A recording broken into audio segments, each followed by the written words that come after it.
Good afternoon, and many thanks for being here. I am Ernesto Zedillo, Director of the Center for the Study of Globalization.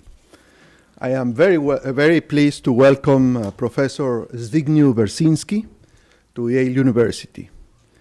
I was with Professor Brzezinski last fall at a meeting in St. Petersburg, Russia, and was very much impressed at the time by his sharp analysis of the dilemmas confronted by American foreign policy in this era characterized by globalization, but also by juxtaposition of American power and unprecedented threats to its security.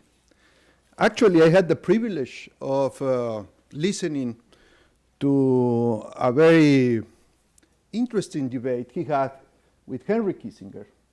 And I must say, and Henry knows that I have said that you won that debate that day. I don't know, you have lost others with him, but that day you won. Well, considering the pertinence of Professor Brzezinski's work for our center's own activities, I immediately extended him an invitation to visit our university, an invitation that he offered to consider positively rather soon. We are very fortunate that today he's not only honoring that invitation, but that it is done at a time when Professor Brzezinski's newest book has just been published. New baby, right? Just a few weeks ago, the choice, Global Domination or Global Leadership, was published by Basic Books. So the idea is to have a presentation on this book's central thesis by Professor Brzezinski himself, and then proceed to an open discussion, starting with comments by Professor Bruce Akerman of the law school, who has very kindly accepted to make some comments. Professor Brzezinski, who earned a PhD from Harvard, nobody is perfect, Professor Brzezinski, has had a very distinguished career in which academia and public service have blended to produce a truly unique expertise on American foreign policy and global politics. He has been on the faculty of Harvard, Columbia, and Johns Hopkins, and was, of course, National Security Advisor to President Carter. Professor Brzezinski is a very prolific author who has deservedly received numerous academic and civic distinctions. Please, dear friends, let's welcome Professor Brzezinski.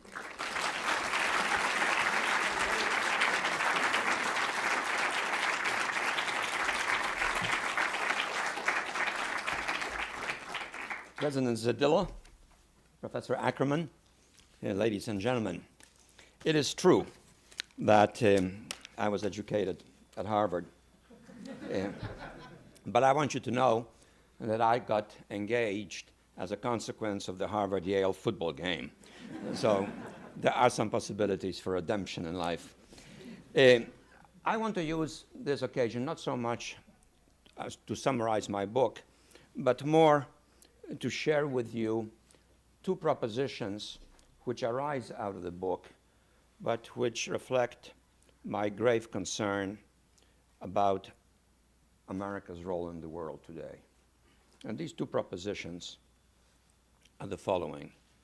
The first is that at this juncture of history, I'm deeply concerned that particularly in the wake of 9/11, American policy worldwide is guided by a fundamental misdiagnosis, demagogically proclaimed, regarding the defining challenge of our time. And second, that in that context, there is the risk that America may become bogged down in a huge geostrategic quicksand. And the first concern, the misdiagnosis, is already producing widespread isolation of the United States around the world and a growing crisis of credibility of the United States. The second, if the conditions should deteriorate, could indeed jeopardize American global power. So let me talk a little bit to both of these propositions and then share some conclusions or implications that I draw therefrom.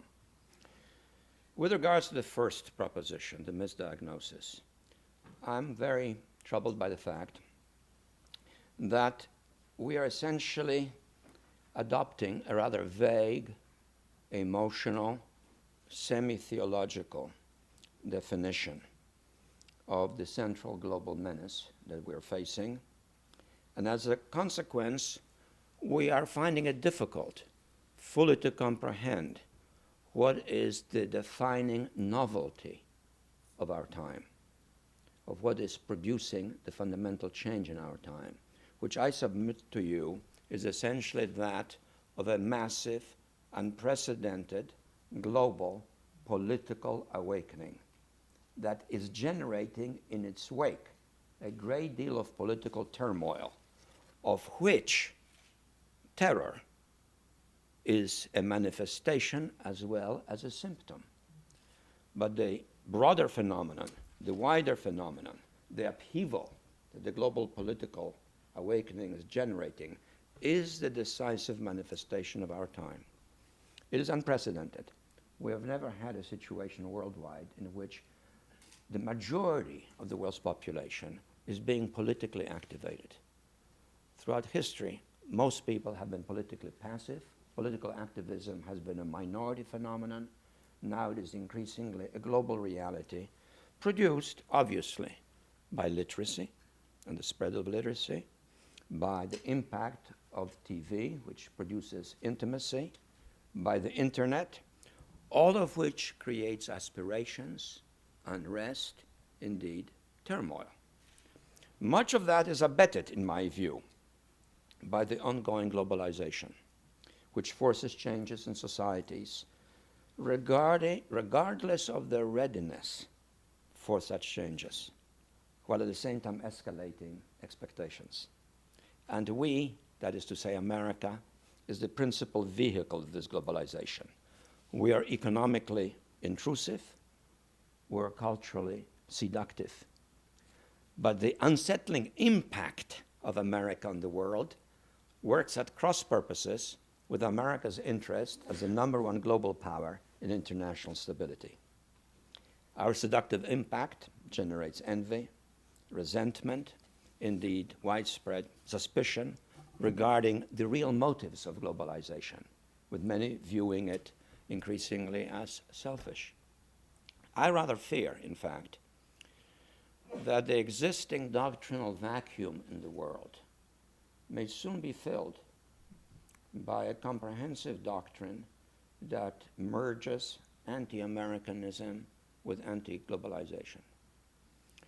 The 20th century was a century of ideological conflict, and communism, Marxism clearly was the most important doctrine of that century. That doctrine failed. It's been refuted by experience. It degenerated into a crime. But the doctrinal vacuum that exists today could be filled by a new doctrine whose emotive power would be resentment and envy and fear and a sense of powerlessness, produced simultaneously by a combination of anti-Americanism and anti-globalization. And you can see some of the stirrings of such a doctrine in the writings of a number of political sociologists, political philosophers, some in this country, some particularly in Europe. And that could become a potent brew globally. Now, in that context, of course, there's also terrorism as a special manifestation. But we have to recognize what it is and not exaggerate also what it is. It is a technique of conflict, an ugly technique of conflict, and a brutal technique of conflict, and it's dangerous. But it is bred by the objective and subjective historical and political conditions in specific and diverse parts of the world. It is not a universal reality which is identical, which can be defined as terrorism with a global reach. And the answer to it can also not be simply a declaration of war on terrorism with a global reach. Terrorism can be dangerous. If wedded to weapons of mass destruction, it can be an extremely potent destructive force. But it manifests itself in different ways, directs itself against different targets, and it has different specific motives.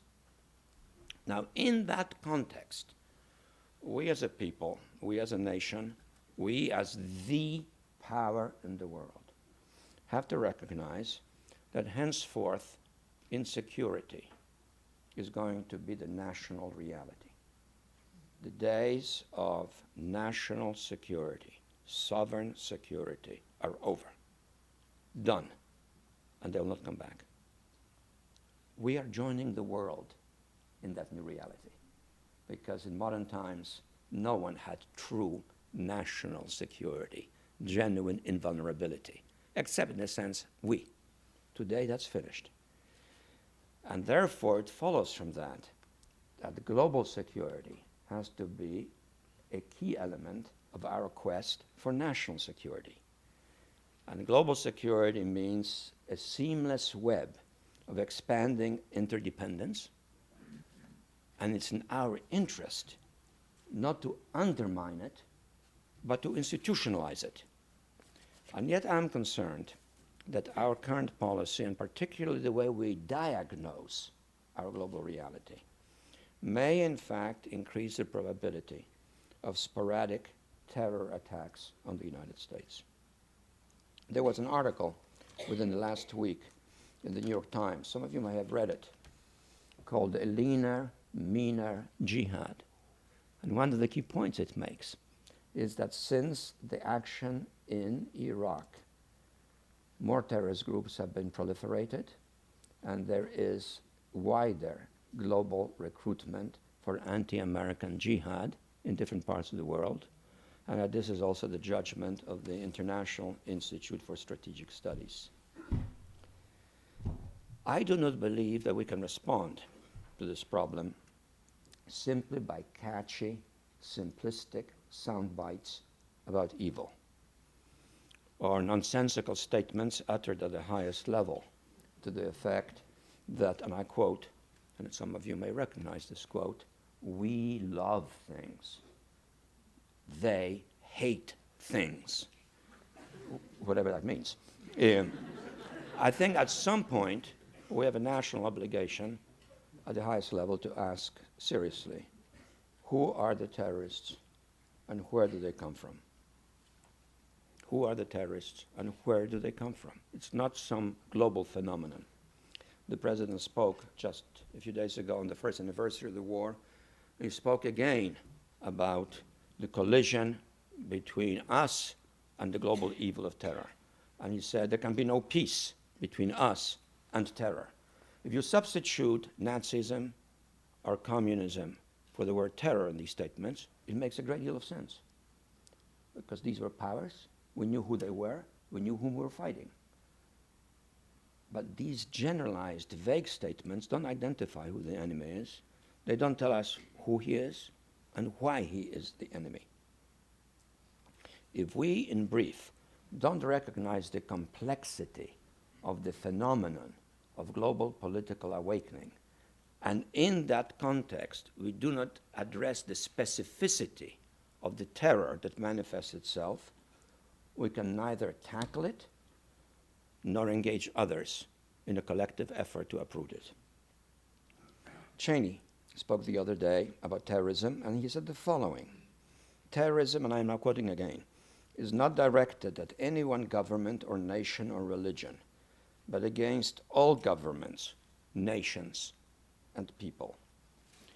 I am not sure that this describes adequately, for example, the terrorists in Kashmir, who, as far as I know, have no special gripe against, let's say, Mexico.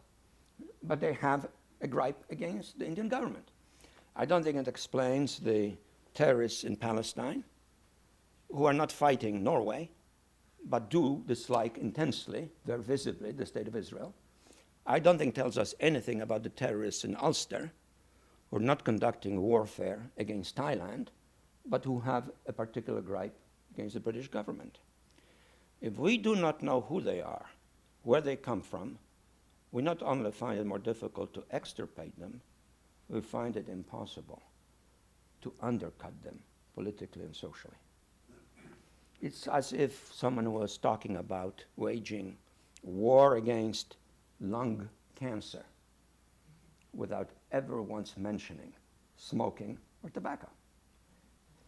We have to know the symptoms, the pathology, the roots of the problem, and only then can we combine the necessary force to deal with that specific aspect of the global turmoil and political means to isolate it. But more broadly, only then can we collectively address the larger challenge of global instability. And that brings me to my second proposition, namely that we now may find it very difficult in this context to address effectively the colossal strategic challenge that we have assumed in the wake of 9/11.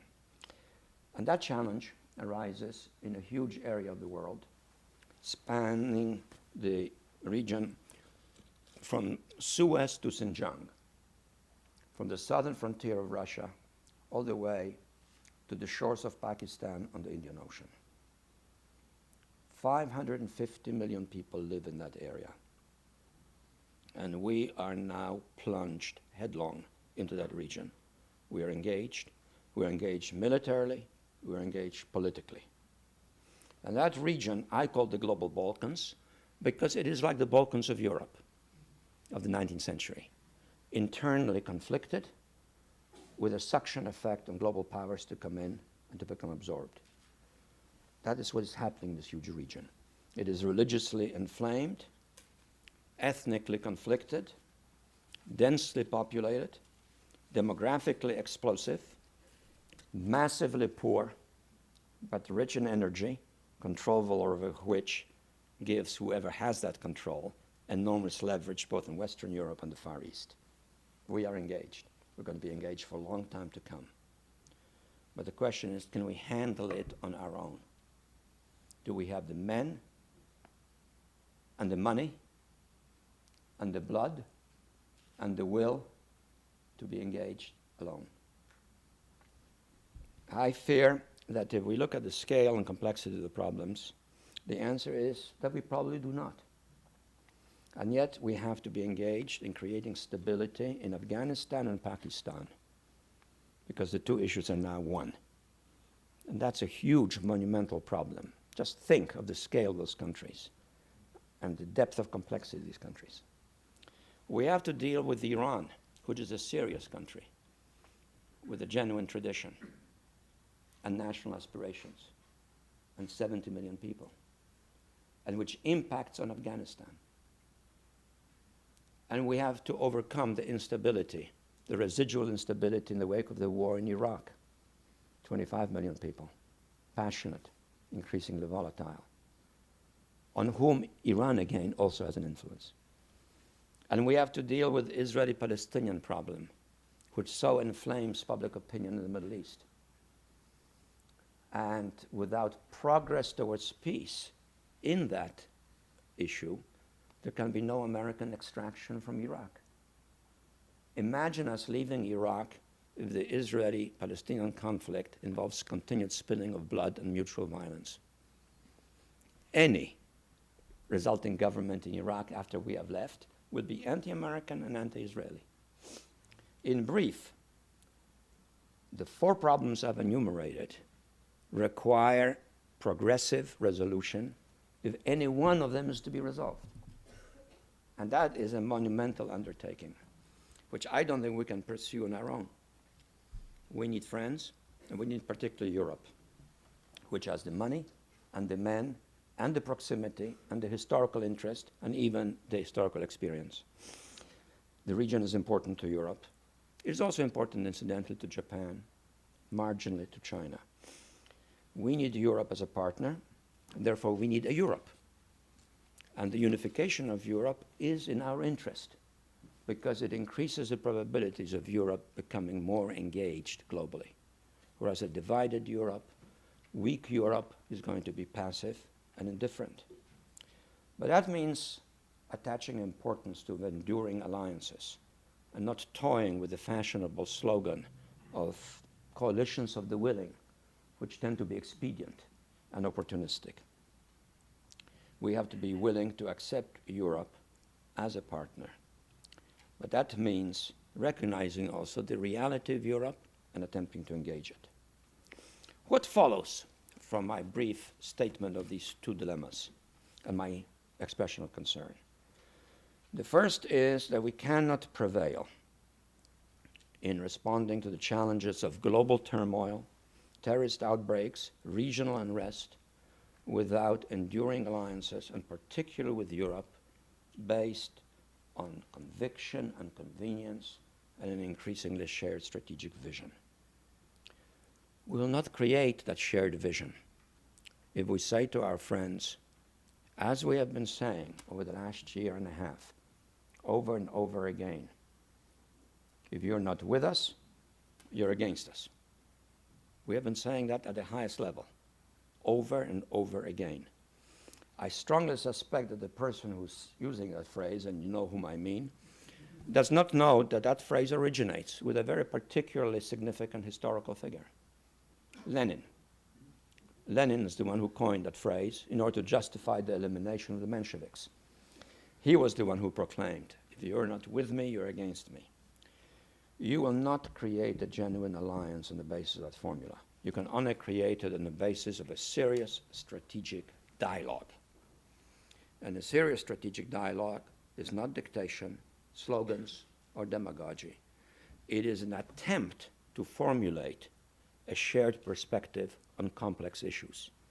And you cannot do that simply by focusing on a specter, by creating anxiety, by creating the impression that we are, in effect, faced with some sort of a global overriding specter that threatens us from every angle. We have to talk about shared dilemmas, and we have to talk about shared responses.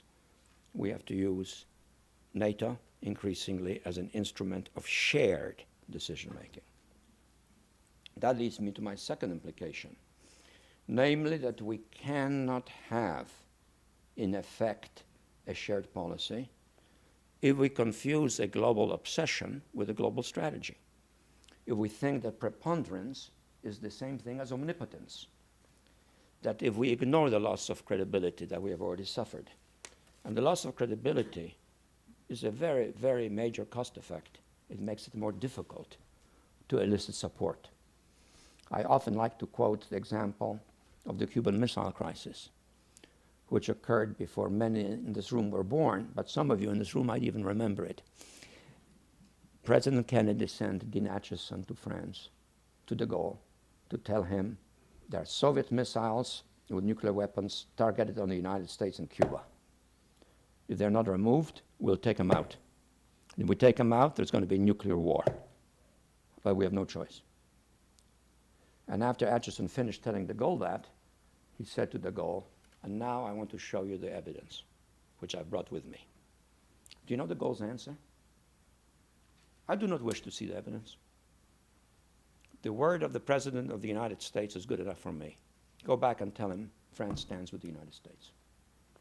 Do you think that would happen today if an emissary went somewhere and said, we have information that Iran has weapons of mass destruction, for example, and we're going to attack it? I rather suspect people would say, let's see the evidence and leave it behind so we can carefully examine it. Loss of credibility is a cost effect. I'm also struck by the fact, incidentally, on this issue, that we have been allegedly misled. For example, the Niger uranium business for Iraq. It's kind of curious that, having said that we've been misled, we haven't asked who has misled us and why. We have found out that this information came from the British. There have been some timid inquiries. Where did you get this information? They have said, from the Italians. Well, perhaps it might be a good idea to ask the Italians, where did you get it, unless you fabricated it? I would like to know who was spinning us. Who were the foreign intelligence services? that contributed information that resulted in us losing our credibility. Connected with that is another implication, namely that if we want to prevail and if we want to get Europe to be with us, we have to be very careful to avoid stigmatizing the world of Islam so it doesn't become against us in toto, and that we have to address some of the more immediate problems of the Middle East, because most of the terrorists that go after us originate from the Middle East, largely for three sort of emotive reasons. The fact that we're the inheritors of the Franco-British colonial role, the fact that we have been in Saudi Arabia close to the sacred sites of Islam, and that outrages the Wahhabis, and the fact that we have been engaged indirectly in the Israeli-Palestinian conflict and perceived by the Arabs as partial to Israel. Unless we address those problems, we can't cope. And the Europeans feel strongly that a neutral American position on the Israeli-Palestinian conflict is a de facto partial position, which in effect backs the stronger party. And we have been very reluctant to go beyond vague formulations, either about the desirability of abstinence from violence or about the ultimate desirability of peace, without being willing to say what that peace ought to look like. And the fact is that the parties to the conflict, the Israelis and the Palestinians, are not capable of formulating a peace concept or negotiating in good faith with each other, because so they say they so intensely dislike each other and distrust each other. And therefore it has to be an outside party that begins to formulate some sort of a concept in detail of peace, in the expectation and hope that the more moderate elements in the public opinions of both the Israelis and the Palestinians will begin to see the benefits of a peace once they know what it will look like. We have articulated the idea of the roadmap to a vague destination, which is two states, but otherwise undefined, where exactly they are, what is their shape. And that is a formula for each to distrust the other and to try to trip up the other on the way, quote unquote, towards peace on this roadmap. If we begin to articulate what the outline, real outline of peace is, we can begin to mobilize political support for peace. And there is an outline, namely the Geneva Accords, negotiated in detail by Israelis and Palestinians on a private basis, about 50 pages of detail involving a very, very deliberate and complicated formula balancing the interests of both and producing an arrangement which has the potential for being the basis for an enduring peace. If the United States and our European allies were prepared to say that the roadmap eventually leads to an outcome like this, we would increase the chances that in both Israel and the Palestinians, there would be a greater inclination to view peace as an alternative to what is happening right now. Otherwise, each is locked into a setting of a paralyzed commitment to escalating violence with no good outcome in sight, and with the one quite possible outcome for us, namely that some of that violence will now be transposed to the United States. And we have seen already prognoses to that effect in the light of what happened last week. Another implication that I draw from all of this is that we cannot deal effectively with the problems I've been mentioning without decent intelligence. And we don't have decent intelligence. The events of the last year have shown that on some key issues, we are in effect close to being blind. We should have been able to permeate Iraq and to know what it has and what it does not have. It was not a closed country like North Korea or the Soviet Union or China, and yet we didn't. And this, I believe, shows a major failure. And this puts a major question mark on the policy of preemption to which we have dedicated ourselves. Because a policy of preemption implies a preemptive attack on someone else, because we know what that someone else is about to do to us. And that means knowledge, that means intelligence. But if you don't have intelligence, then the policy of preemption is a doctrine of preemption on suspicion. And the doctrine of preemption on suspicion is a formula for an international law of the jungle.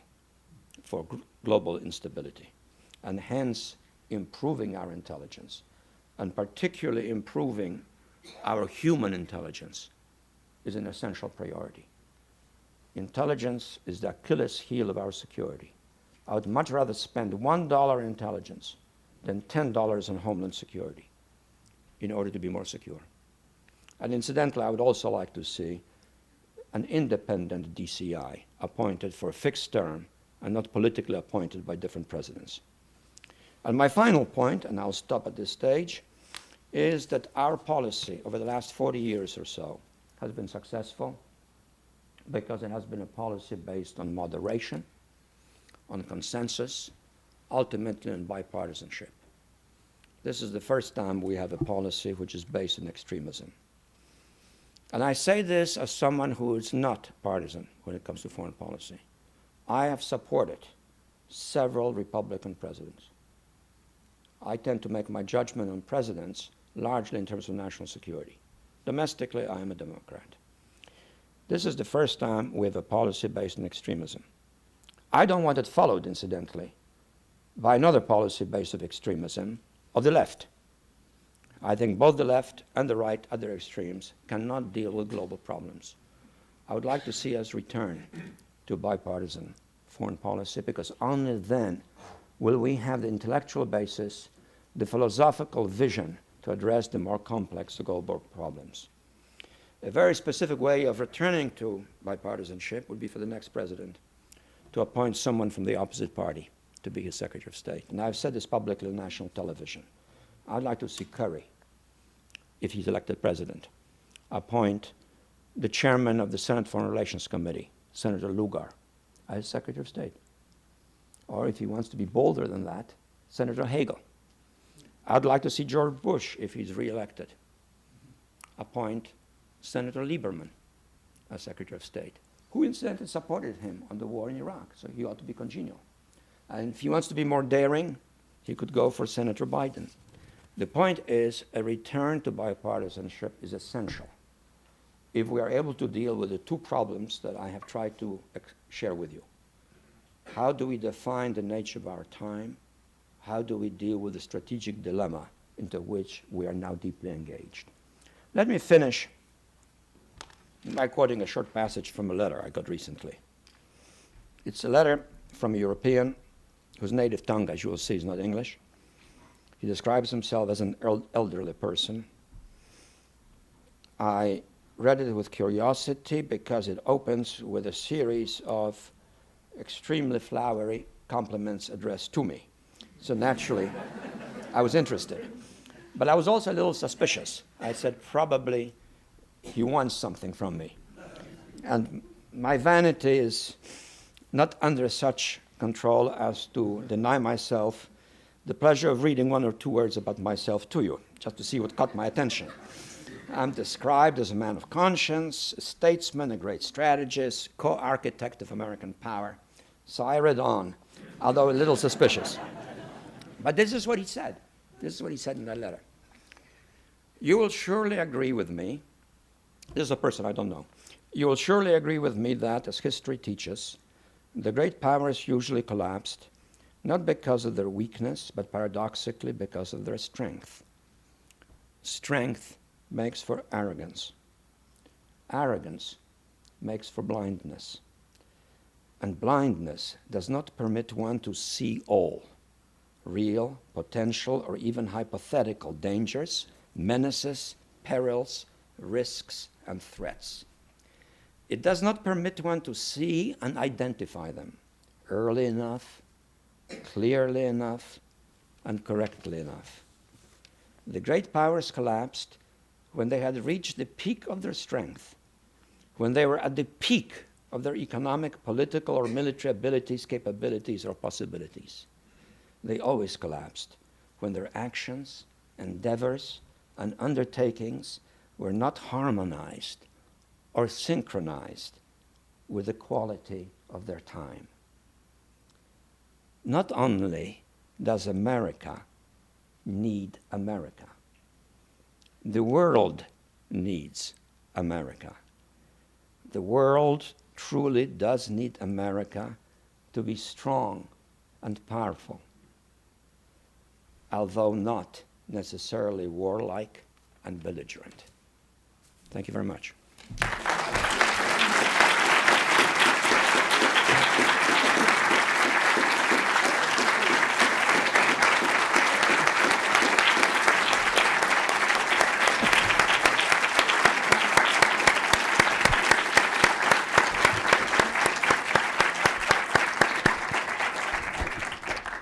Thank you, Professor Brzezinski, for that excellent lecture.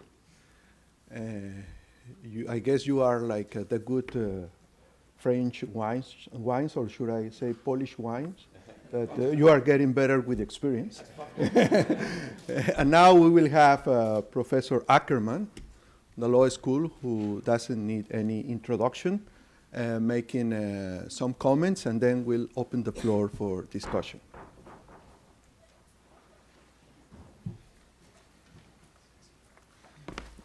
Thanks a lot. The first and most important thing to say is this is a very good book. You know, I've read, of course, there's been this enormous outpouring of stuff. And for one reason or another, I've read maybe 6 or 7% of it. That means 120 books or something like that. And this is one of the best. And I recommend it in conjunction with another book by John Eikenberry, After Victory, because I see these two books as two halves of a coin, for obvious reasons. I agree with, really, I'll point to a couple of disagreements, but I basically agree with Brzezinski's main points, especially about Europe, especially about the silliness. He has a great line, which I much admire, saying it's like in 1939 declaring war against the Blitzkrieg.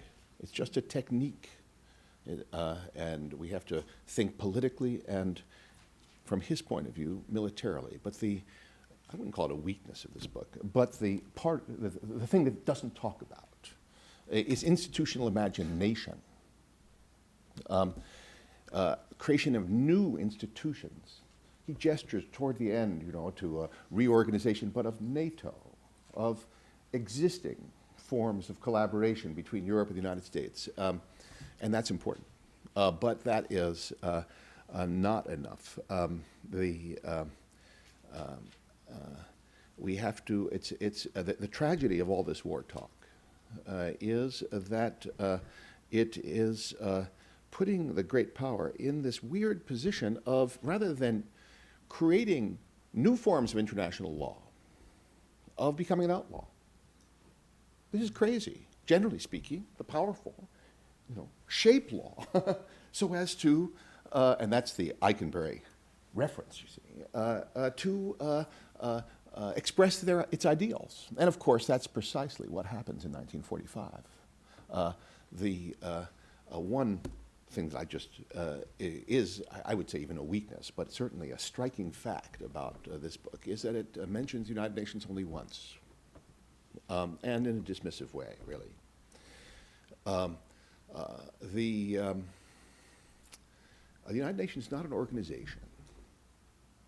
The United Nations is a treaty ratified by the Senate of the United States, and under Article 6 of the Constitution, is part of the supreme law of the United States. It isn't vague international law. It is the supreme law of the United States. And it is fundamental to understand, as this generation of national security thinkers do not, but the last generation did, that the foreign policy of the United States has to be based on the rule of law, by which I mean the rule of American law, which is the United Nations Charter. It is, I quite agree with Professor Brzezinski that the doctrine of prevention or preemption, or whatever we want to call it, has a variety of institutional presuppositions, which it will take us a decade or two even to approximate. You know, all these Russian speakers have to learn Arabic. I mean, there are a lot of things that would have to go on, but it's just illegal.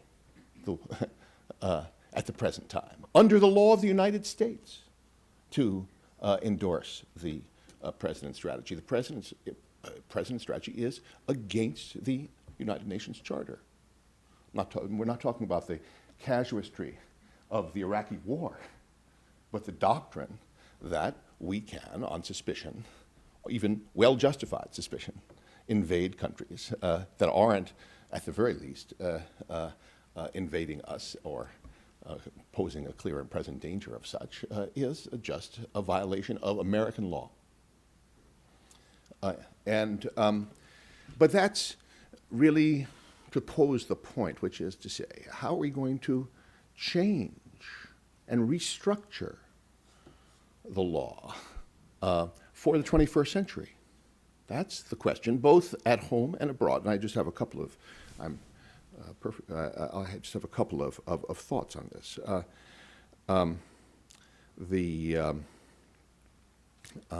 Terrorism, of course, is two very different problems. There are problems of terror, states, rogue, aggressive states, which are, and then there are non-state actors, and there's absolutely no reason to think that in 15 years the terrorists will be Islamic. They might be living in Montana. They might be living in Mexico. This is, you know, there are 6 billion people in the world, and there's always going to be a lot of people who hate the hegemon. And the balance of technology has shifted, and there will be events like September 11th, once in a while, whatever we do. So now the first institutional challenge domestically is to prevent the president to demagogue every time such a thing happens and pass a new Patriot Act every time it happens. How to do this? And that is, we have to create a new legal framework in the United States which permits the President of the United States to go in front of the TV and not say, after the next large terrorist strike, that this is a war, which is, the word war is anti-institutional creativity. And so I've been working quite a bit recently on the idea that he should get up there and say, this is a temporary state of emergency, and how to define a set of powers for us domestically to take effective action in the short term without endangering our civil liberties in the long term is the first problem. I'll just give you one part of a solution, which is that every 2 months, it's called the supermajoritarian escalator, every 2 months, Congress has to reauthorize the state of emergency with increasing percentages of majorities from 50 to 60 to 70 to 80%, thereby assuring predictably that it will come to an end, in contrast to what is likely to occur with this permanent war against indefined terrorism. And then internationally, and this hooks up to Spig's first and most fundamental point, which is the world awakening point. We need a set of institutions, a new set of institutions and ideals that will not only respond to the problems of the global Balkans, but which will inspire all people of the world to associate with Western ideals and institutions. And when we take on if we have to use the United Nations, change the United Nations, reconstruct a credible form of liberal democratic internationalism. This is, of course, it sounds sort of visionary in the present moment, but it has to be done. If for no other reason that Spig is perfectly right, that we are totally incapable of managing the global Balkans on our own. We have to recognize, I think, that the United States of America is not going to solve the Israel-Palestine problem. I would sign on the dotted line. But it's not going to happen. It's not going to happen under a Republican administration, and it's not going to happen under a Democratic administration. How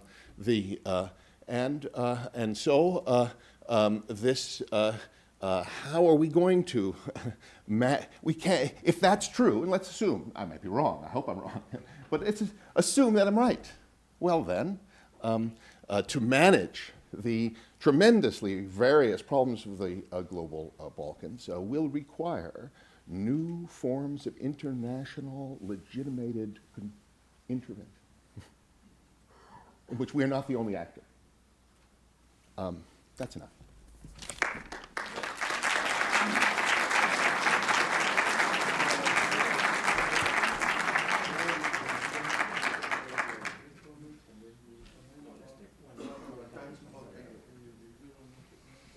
Well, let me make just one brief comment. I really don't disagree, and I think you've also said you don't really disagree. All I would add is that right now there are certain problems which are really very immediate and serious. And while I agree with you about the need for a new burst of institutional creativity, the fact of the matter is that if we can engage others in responding effectively to the challenge of the global Balkans, we will be initiating the process of creating these new institutions. And I would hope that out of an intelligent response to the problem we confront, there may indeed come, as a consequence, a new burst of institutional cooperation. I talk a little bit in my book, for example, about the need to expand the structure of security just from Europe to Asia. Indeed, even of turning OSCE, which is Organization of Security and Cooperation for Europe, into an organization of security and cooperation for Eurasia, and get the Chinese involved in it, get the Japanese involved. I think we should expand the G8, which is an anomaly now because it's supposed to be a summit of the industrial democracies, but it has Russia in it, in which case we might as well have China in it. We might as well have India in it. So there are institutional initiatives we could be taking, I argue in my book. But we will not be able to engage in any large-scale architecture unless we have first a more rational diagnosis of the historical dilemma we confront, and unless we can enlist others in a cooperative response to the immediate and increasingly dangerous crisis in the global Balkans. Well, thank you. We'll now start taking some questions. It seems to me that the hinge of both the speeches given by... I'm sorry, can you speak up a little? It seems to me that the hinge of both the speeches given by Professor Brzezinski and Professor Akerman is that we're fighting an undefined enemy. I would beg to differ. I would say that the war on terrorism is perhaps more defined than either of you have given it credit for, and that it's defined in ways such as to identify militant radical Islam as the root, the ideological enemy of America, and one that is intent on tearing down everything that our society, our liberal society, represents, and that is the cause of terrorism. So it's a very, it is a religious problem, if you will. So, all right, well, that's a very interesting comment. Why don't you generalize it a little more and say, for example, that the root of the problem in Northern Ireland is militant Christian terrorism or militant Catholic terrorism. I don't know what religion the Basques are, but I suppose you could find some definition that fits Christianity into it, and so forth and so forth. And then you can go on and ask yourself, if you do that, what are the likely consequences? There is such a thing as a self-fulfilling prophecy. Then you begin to generalize the phenomenon. You talk about militant Islamist terrorism. Well, first of all, not all terrorists in the world are Islamic. Secondly, nor are all Islamists terrorists. The vast majority of the Islamic world is not engaged in terrorism. Some of them are very fundamentalist, incidentally. If you look at the Islamic world, which spans the globe from Nigeria to Borneo, there are a number of Islamic societies that are very fundamentalist, but they're not terrorists. Terrorism may be infused with religious zeal in some cases, but it also has very specific territorial, historical, and political roots. And I think it's in our interest to identify them, but not to generalize them. And if we don't generalize it, but talk about terrorism as some sort of a universal evil, then you're really not addressing the problem, as Professor Akerman cited from my book. That's like saying World War II was not against Hitler and the Nazis, it was against Blitzkrieg. You know, terrorism is a technique for killing people. It's a technique for intimidating people. But it doesn't tell you anything about who the terrorists are, unless and until you look more closely. And then if you look more closely, you have to be more specific. These kinds of sweeping generalizations are either escapism on the part of the ignorant, or a deliberate effort to get us involved with the world of Islam on the part of the more knowledgeable but also devious. I have a question that's related to the Patriot Act. I wonder if you could comment on the Patriot Act as you see it, and if you think any of its provisions that are due to expire should be renewed. And in light of what you said in your talk about advocating a global security, could you comment on what you envision that entailing, and whether you envision anything like the Patriot Act in that regard? You mean globally? Well, you mentioned that you're advocating a global security. Global security cooperation. The Patriot Act is legislation within the United States designed to enhance the capacity of the executive branch of the government to deal with actual or potential terrorism. I think Professor Akerman knows much more about this than I do, but I do touch on the issue in my book.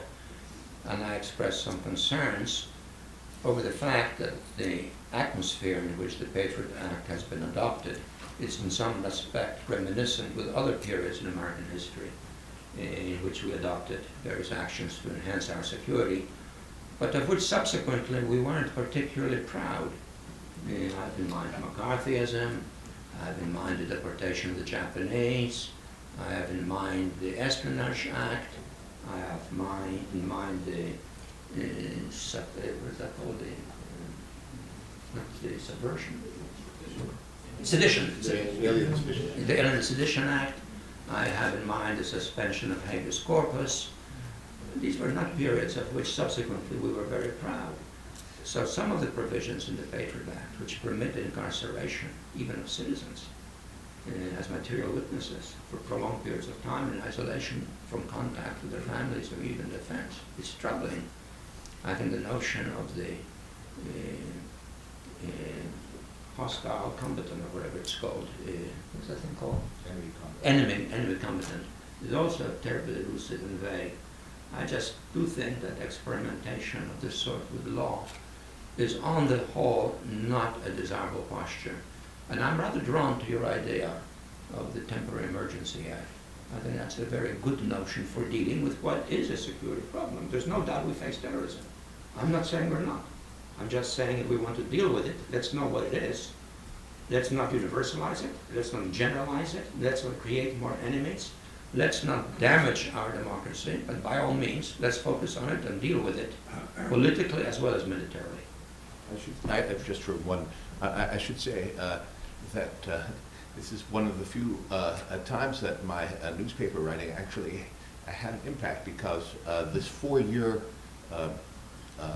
expiration of half the act is actually comes out of an op-ed that I wrote a week after 9/11, and is the dimension that I want to generalize, you see, because that, putting it in there, was to identify at least part of the Patriot Act.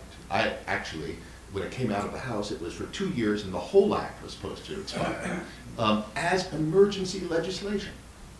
4 years is too long. And what this proposal of mine is, as it were, trying to build on that one positive feature of the Patriot Act. There are a lot of bad features, the substantive features, which don't deserve recognition in any statute, whatever its period. You first now. My question was about the National Security Strategy published in September 2000. Raise your voice. Raise your voice. My question is about the National Security Strategy published in September 2002, in which the Bush administration said that the United States would, rather than seeking permanent alliances with Europe as it has done in the past, it would seek the balance of power that favors freedom and have more volatile, stable, and amenable alliances. I just wanted to know what you think about that.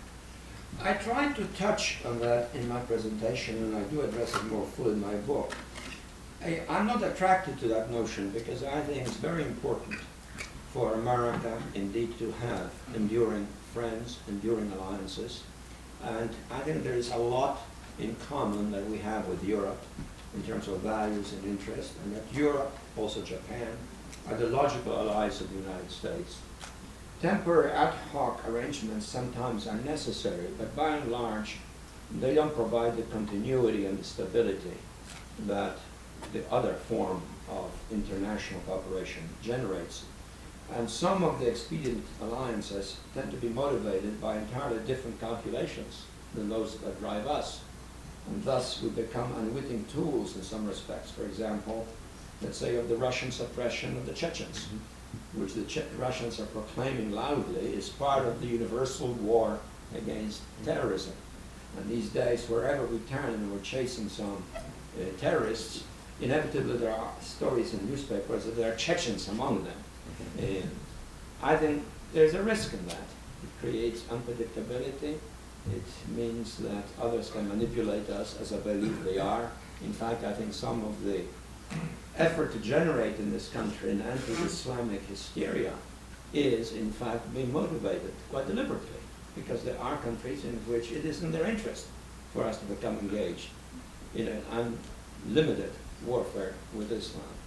And then that creates a public state of mind. I don't know about New Haven, but I live in Washington.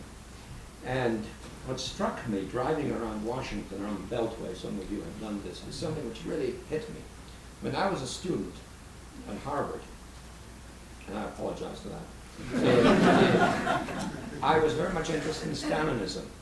And one of the things I studied was the campaigns against the enemies of the people, which are massive, politically stimulated hysteria implemented by terror. And there were signs all over the place denouncing the enemies of the people. Around in Washington, I find this really unbelievable and shocking. There are electronic signs across the highway, which flash lights at you as you drive, and would simply say the following: report suspicious activity. You know, in the what does that mean at the present time? What kind of activity? Who are the people who are engaging in suspicious activity? It doesn't take long in the kind of panic atmosphere of these periodic color alerts that you begin to say, well, someone may be wearing a turban or some sort of veil, or has a different color, or has a distinctive accent, is suspicious. I mean, that is the deliberate exploitation of fear in order to generate political conduct that is desirable. And I find that very threatening. And I don't think that's compatible with a steady, sustained commitment to long-term global stability on the basis of which you can also promote the global common good and then institutionalize it. And I see that as the twin roles of America today in the world. Promotion of global stability collectively, the promotion of the global common good, including through the UN. Professor Brzezinski, you made the point that terrorism across the world is not necessarily uniform or related, and that terrorist organizations, terrorist manifestations in one part of the world may bear no relation at all to terrorist manifestations in another. You make the point, the example that terrorists in Ulster have nothing against Mexico or Thailand. However, if you go to Ulster, you'll see many manifestations in Catholic areas of Palestinian flags and Basque flags. And in Protestant pubs in Ulster, you tend to see Israeli flags with Hebrew and English letterings, as I support the Israeli Defense Forces. And there's all kinds of evidence, this is true in other places like in Palestine and in the Basque country, that there are actual, it goes beyond the symbolism, that there are actual relationships between organizations like the Irish Republican Army and the PLO. And so my question is, isn't there some truth in the uniformity of terrorist organizations insofar as at least sometimes terrorist organizations sympathize with each other and cooperate with each other?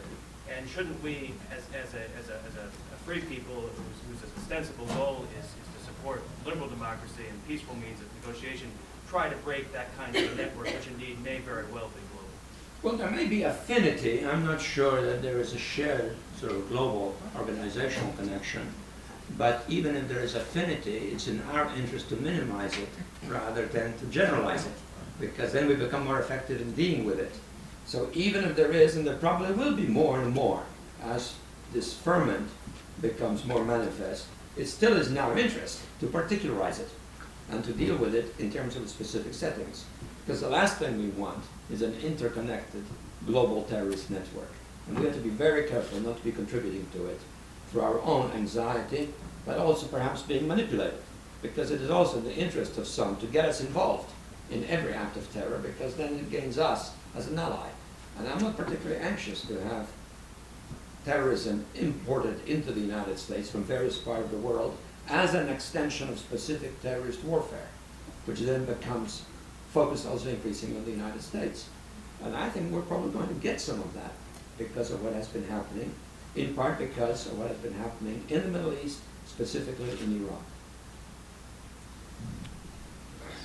How hopeful are you that within the Islamic world, there's a self-correcting mechanism that is emerging liberal, moderate, intelligent today? Some of the leading PLO people who participated in the Geneva paper advised moderate reaction to the assassination. Have you seen there is a moderate versus an extremist? Is that balance? Are you hopeful about that balance? Well, a change? I recognize that there are those elements. I don't think they're going to become dominant unless there is some external effort to dampen the violence. And this is why the clear articulation of what peace would really entail, what would be the specific arrangements, what would be the quid pro quos, territorial and human, in a peace arrangement is, in my view, desirable. Probably at this stage, among the Palestinians, the moderates are in the minority, I would guess, in part because of the continuous violence that's been occurring for the last several years. Throughout the Muslim world, I would say that the moderates are probably in a significant majority still. I'm going to go country by country. And there are certain countries that we can define as Islamic that are moving in a positive direction. After all, Turkey is being considered for membership in Europe. And it's a Muslim country of 70 million people. Contrary to what one reads in the United States press, actually probably the next candidate for the most serious evolutionary change in the Muslim world is Iran, which is a serious country with a high level of literacy, an important role for women in society, a considerable degree of sophistication, with an increasingly discredited theocracy entering its Thermidorian phase. And I think after Turkey, if we play it right, I think Iran, which is geopolitically located in a very sensitive position, as I tried to suggest in my initial remarks, could be a more promising country in terms of change. Morocco, Tunisia come to mind, Jordan up to a point, some of the Emirates. So there are places in which are moving in the positive direction, but there are quite a few Islamic countries which are still beset by enormous internal problems, in which the elites are hypocritical and self-serving, in which religious fundamentalism becomes increasingly radical. So the picture is a mixed one, but certainly not hopeless, and certainly not one justifying formulations which carry with them the implication of self-fulfilling universalization, which I think would be totally counterproductive. Drew? One criticism that's been leveled against the current administration. Can you speak up? Speak up. Project your voice. One criticism that's been leveled against our current foreign policy is that one of America's most powerful weapons was the perception abroad of America as sort of a peaceful and sort of responsible nation, and that we've lost that today because of the current administration's behavior. And I'm wondering if you can talk about to what extent this problem is real and to what extent you think it's fixable. Well, it certainly is a real problem, but one has to also be aware of the need for nuance. I think it's important that America be viewed as a peaceful country and a country that respects international law. It is also, alas, important that America be viewed as a powerful country prepared to take action when it's necessary. The problem is how to strike a balance between the two. And there have been periods of time when America looked, in my view, excessively impotent. And that this also had negative consequences. I think we have overcorrected, so to speak. And that's the dilemma today. And this is why I'm so keen on contributing, if I can, to a serious national debate about foreign policy, which doesn't become an exchange of sound bites or ad hominem attacks, which doesn't take refuge in sweeping demagogic formulations. I hope the debate is a serious one. I am very seriously troubled by the fact, and this is, believe me, not a partisan statement, that since 9/11, the President of the United States has not made one single serious speech about the international condition, but has relied largely on sloganeering, meaningless phrases which, if anything, tend to be deceptive, such as axis of evil, whatever that means, or other slogans of this type, in a transparent imitation of Churchillian prose, but without the Churchillian content.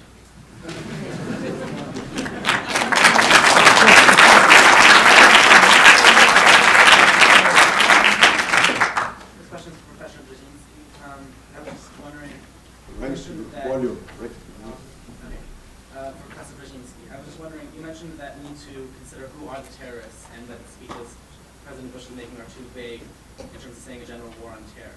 I'm wondering if you think that those speeches correspond to any sort of, but that's just rhetoric, or whether there are specific policy decisions that are substantive that could be made that the President is not making that correspond to this vagary in the rhetoric. Well, I think, the whole debate over the war in Iraq was conducted on the level of generality, and that wasn't consistent with reality.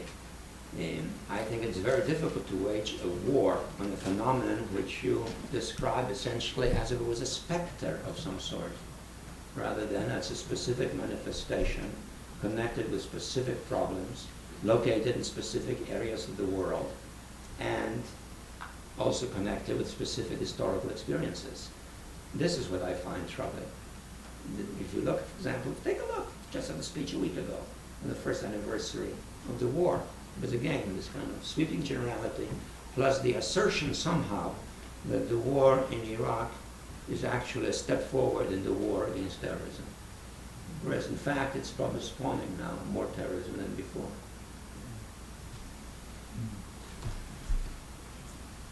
You both mentioned a little bit about wanting to, well, Professor Brzezinski, you mentioned at the beginning of your speech that this is an era of global activism that's unprecedented. But it seems that it's also an era wherein activism is very easy with very little information.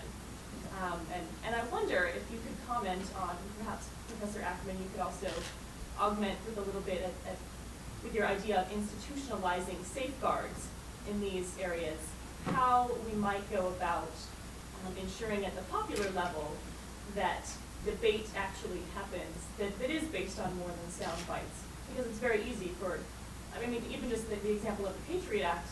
I'm at the law school, and we had the spokesman for the DOJ come talk to us yesterday, and he was showing us charts and numbers that 68% of Americans think the Patriot Act's great. So, I mean, since it is so easy to use these slogans and sloganeering, how do we combat the problem on a popular level to make sure that this becomes a value of American society beyond Yale and Harvard? Well, he has a good idea on this, so why don't you seriously, no. I'm glad that you said so, because yesterday the Wall Street Journal said it was the worst idea of the year. So, just as an equal, so I needed a little reinforcement of this. But then I just put out a book with Jim Fishkin called Liberation Day, which is based on a large number of studies that Jim and I have done around the world in which random samples of 500 people go, or one was done in New Haven actually last year when I was away. 500 people come to Philadelphia, let's say, in January. Jim asked them a whole series of questions about Iraq. They deliberate for a day in a particular format. And then Jim asked them the same questions on the facts and what they think. And there's quite a bit of change. Based on this, we argue for a new national holiday. We steal President's Day and put it 2 weeks before the election, in which Americans are invited to deliberate for a day, beginning with a national debate between the candidates on 4 issues specified a month before. And then this is completely practical. I even have costs of school buses and lunches. It's not too much money, actually. It's $1.5 billion. Nothing for responsible citizenship. And also ex ante, that means that all these $3 billion that we spend on campaigns in a presidential election cycle will not all be devoted to sound bites, but rather to prepare the conversation on Deliberation Day, as well as constraints on the art of modern government, which is the manipulation of asymmetric information. After all, a president has to know that 4 years down the line, a couple of these basic issues, people are actually going to talk about them for a day. So that's actually, because the painful fact is, established by 60 years of public opinion research, is that Americans, and not only Americans, know very little about the most basic facts of policy.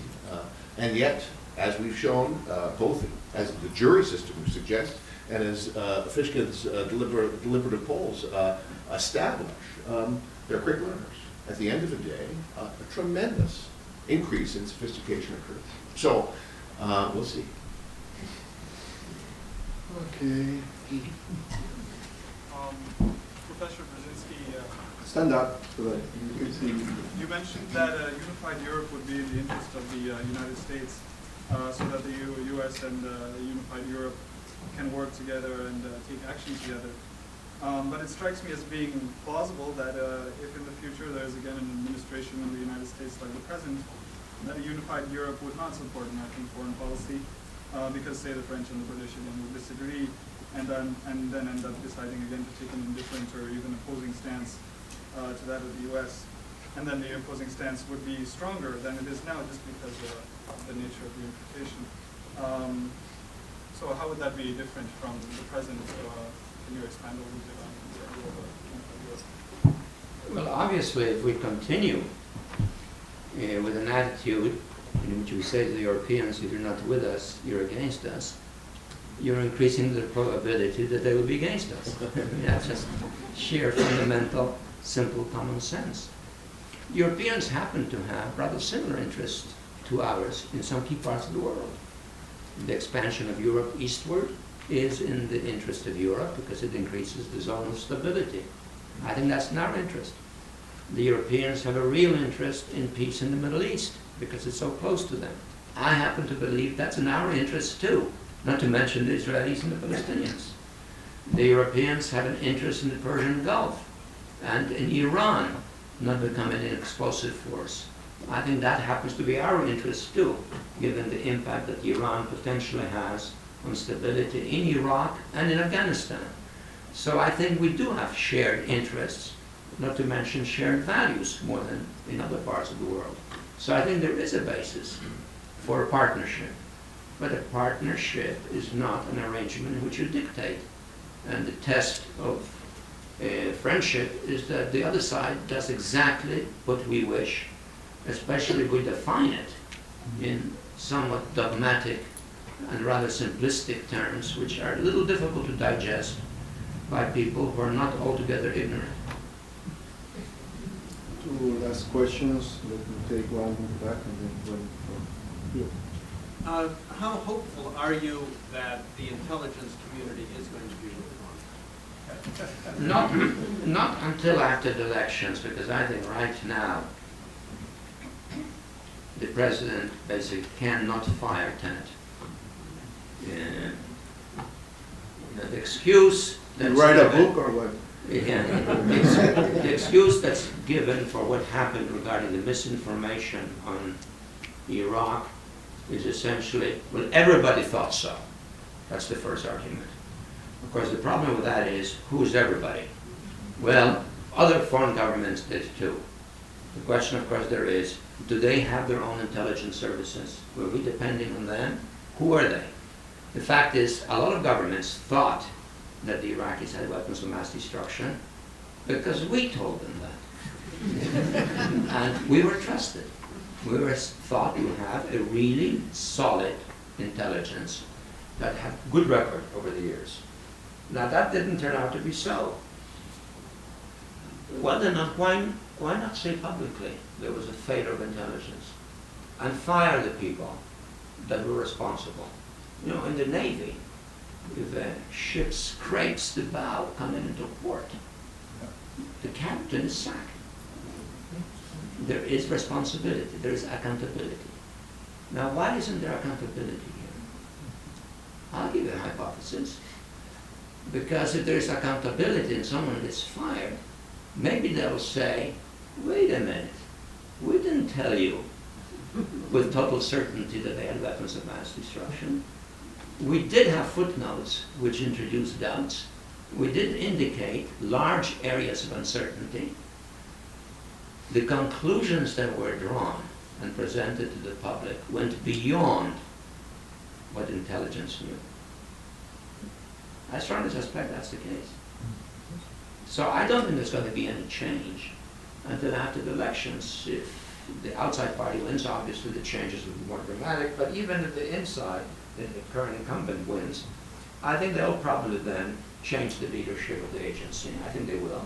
And I think there will be changes because the people in power are intelligent people. I may not agree with them, but they're certainly intelligent people. And they know very well that our intelligence was woeful. Put yourself in the position of any officer or soldier who went into Iraq. Maybe there are people in this room whose relatives were in Iraq. They went to a country which was said to have weapons of mass destruction.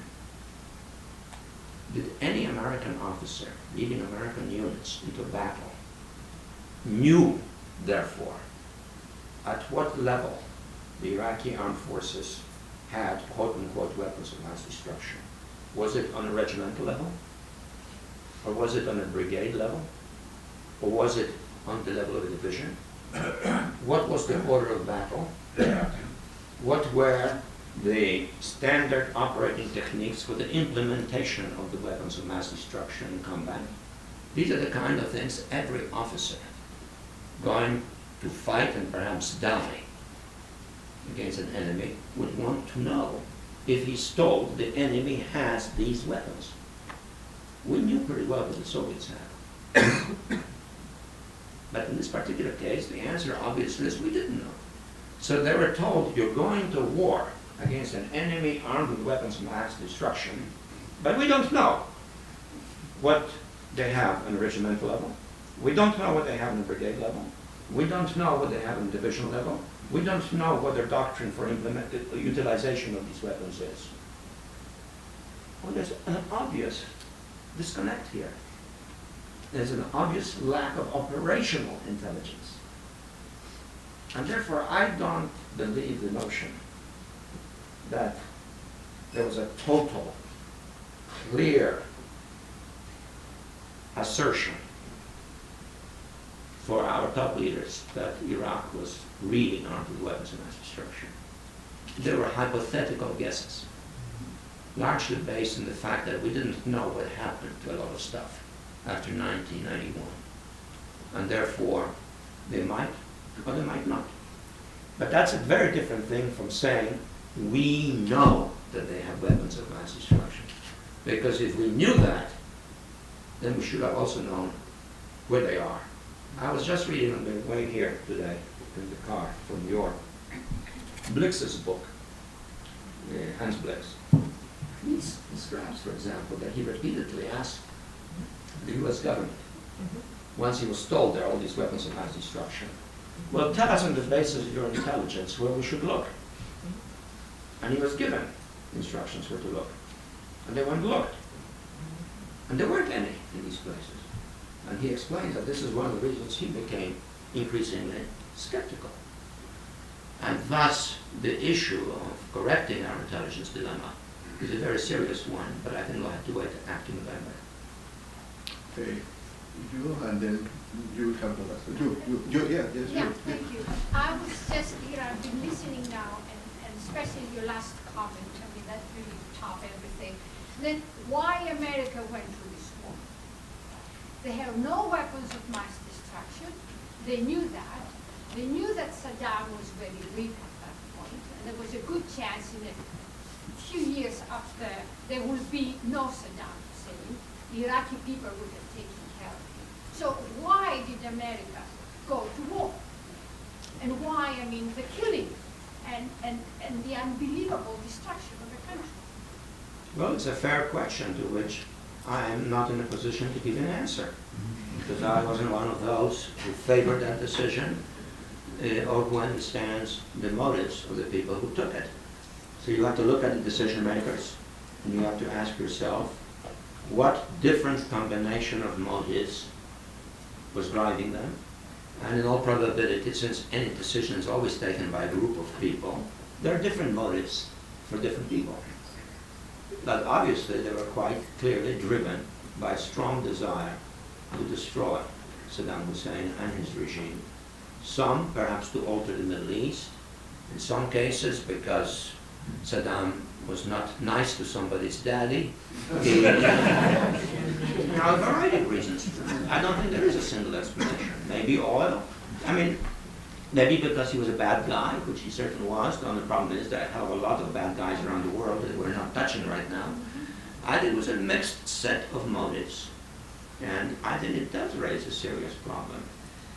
Because ultimately, at stake is a double issue of credibility.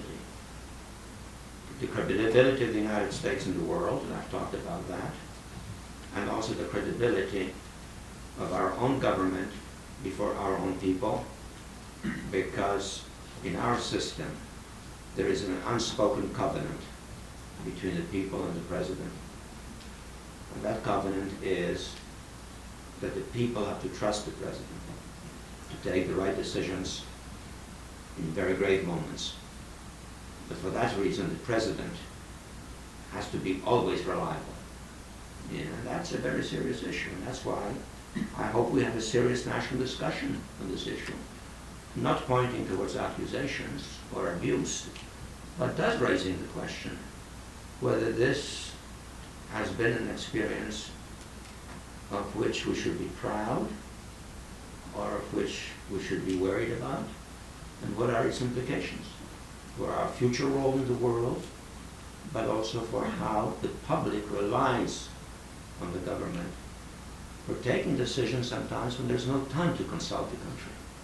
You have to be able to trust that government.